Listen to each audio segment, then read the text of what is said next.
Assalamualaikum sahabat. Kali ini saya akan menceritakan tentang adanya kakek-kakek di pabrik bata manual. Pada zaman dulu, tahun 1982, di perkampungan nan jauh di kota, seseorang sedang membuat bata bersama ketiga saudaranya.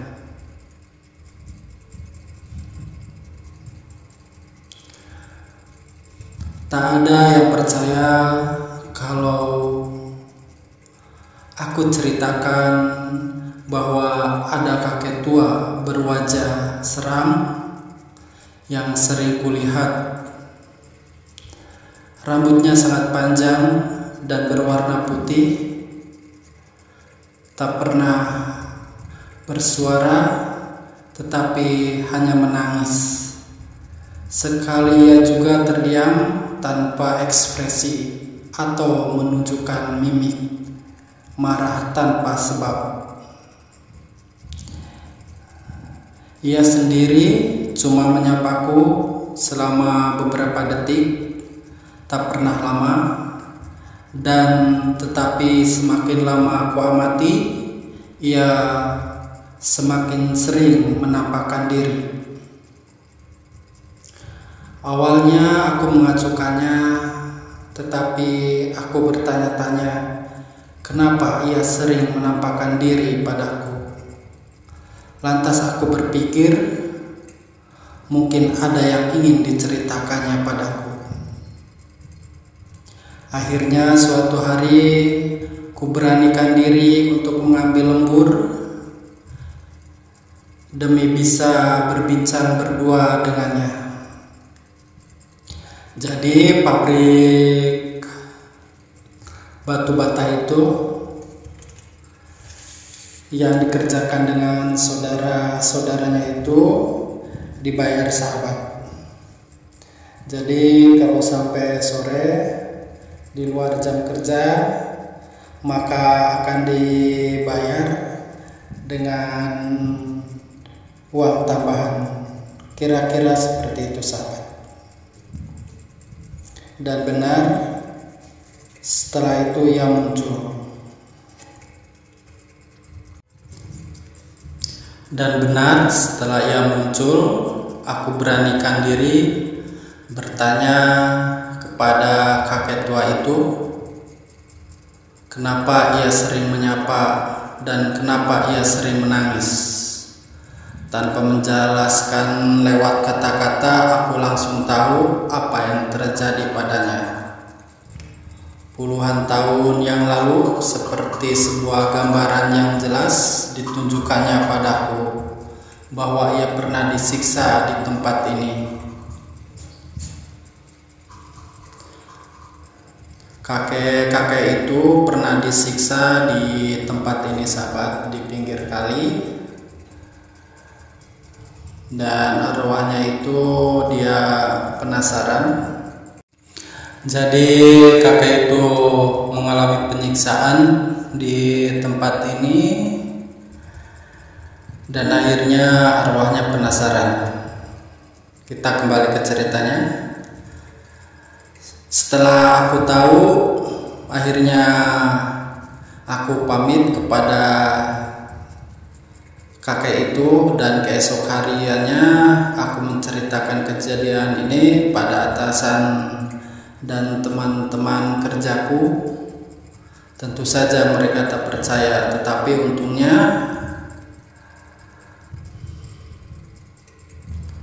dan akhirnya pamanku yang jadi bos bata itu memilih untuk menggelar syukuran dan mendoakan arwah penasaran kakek tua itu agar jiwanya tenang.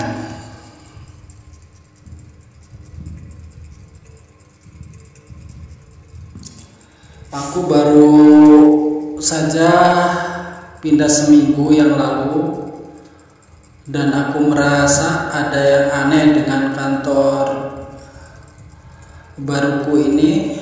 Biasa sahabat, kalau orang kampung itu biar kelihatan mewah, ngomong gubuk juga dianggapnya sebuah kantor sahabat.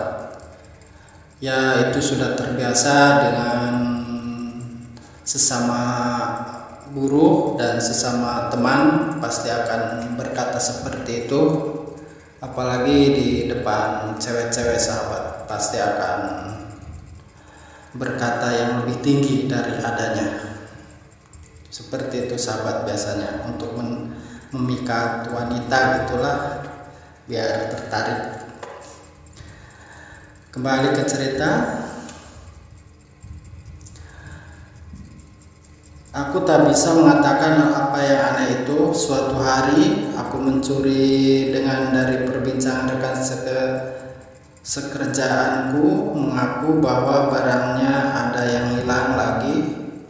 Ia sendiri memastikan kalau barang itu tak mungkin diambil rekan kerja lainnya, tetapi pasti usir oleh hantu kecil penghuni gubuk. Aku pun bertanya pada mereka dan mereka menceritakan kisah yang sempat membuatku bergidik dan merinding. Apa iya ada hantu kecil usil yang sering mengganggu penghuni gubuk? Sudah 3 bulan ini aku sulit tidur selalu tak pernah nyenyak akibat pekerjaan yang harus kuselesaikan dengan lembur setiap hari, dan ini sudah genap hari ketiga. Aku hanya tidur 1-2 jam saja dalam sehari. Saat aku tengah berkonsentrasi menahan ngantuk dan mengerjakan membuat batu bata itu, tiba-tiba ada rasa dingin menyentuh di kakiku. Langsung dengan sigap ku angkat saja kakiku dan menebak-nebak apakah tadi itu. Maklum sahabat, kalau di pinggir sungai lagi membuat bata, lagi panas-panasnya kan enak tuh minum es. Kali aja ada temen yang usil. Ternyata tidak sahabat. Tak lama kemudian aku dikagetkan dengan sekilas wajah anak kecil yang cukup menyeramkan menurutku. Aku berteriak dan teman-teman kerja yang lagi buat batu bata langsung menules semua ke arahku. Beberapa kemudian mendatangiku membawa air minum untukku. Tujuannya biar agar tenangan dikasih air minum, mungkin seperti itu. Sudah pulang sana, kamu kurang tidur. Kalau tubuhmu terlalu lelah, nanti gampang diganggu makhluk halus, ucap salah satu keponakanku. Pulang jam 6 sore sudah menjadi hal biasa bagiku. Sore itu agak berbeda, langit mendung. Sejak pagi hujan gerimis terus tanpa henti, dan bata-bata pun sudah kami tutup dengan plastik. Akhirnya aku memutuskan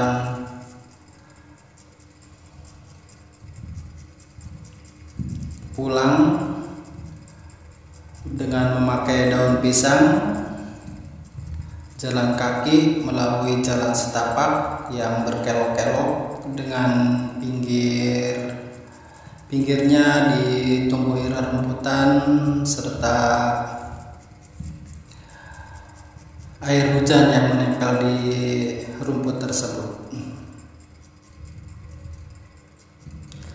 Dan jalanan sangat licin. Aku menempuh resiko jatuh atau hal-hal buruk lainnya. Sedikit ngeri juga karena gerimis, kemudian banyak petir juga. Bisa sahabat bayangkan ketika kita berjalan di tempat sepi, kemudian hujan dan ada petirnya juga, ada anginnya juga. Apa yang sahabat rasakan seperti itulah.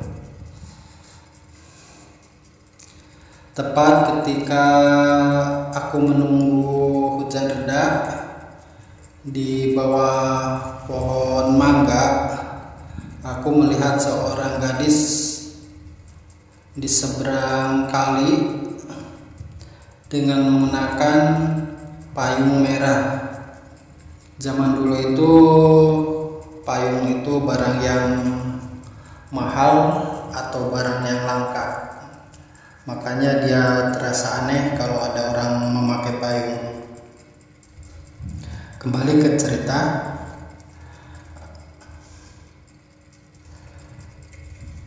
Ada yang aneh dari anak kecil itu sehingga aku tak henti memandangnya. Apa yang aneh? Aku menatap semakin lama dan lama sampai aku pun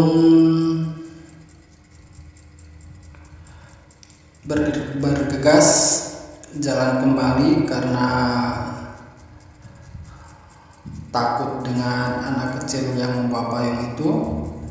Kemudian saya menoleh sembari berjalan. Gadis itu tak terlihat menapak tanah. Kakinya terlihat samar.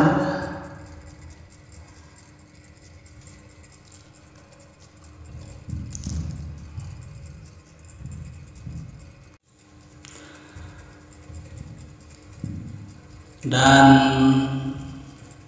seminggu kemudian bapak saya bercerita telah ditemukan seorang gadis di seberang kali yang mati lemas karena dibunuh oleh bapak tirinya.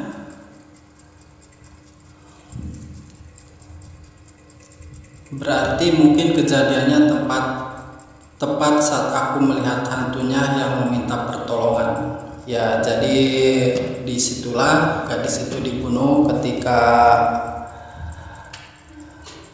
orang ini melihat penampakannya. Selesai.